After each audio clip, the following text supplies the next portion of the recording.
ito ay rated SPG. Striktong patnubay at gabay ng magulang ang kailangan. Maaaring may masiselang tema, lengguwahe, karahasan, sexual, horror o droga na hindi angkop sa mga... Kinausap na nga ng producer ng Yumi itong si Megan dahil siya na nga ang papalit kay Jenny bilang leader ng Yumi. Kaya naman nga't masayang-masaya itong si Megan sa sinabi nga sa kanya.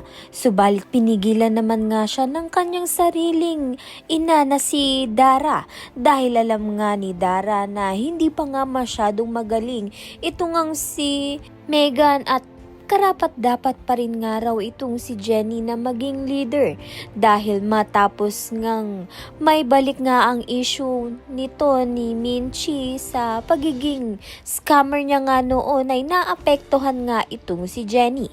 Kaya naman nga ito ngang si Jenny mismo ang nag-back out sa Yumi dahil pinangunahan na nga niya ang mangyayari. Kaya naman nga tiyan at iba pa ang dapat nating pakaabangan. Maraming salamat sa iyong panonood.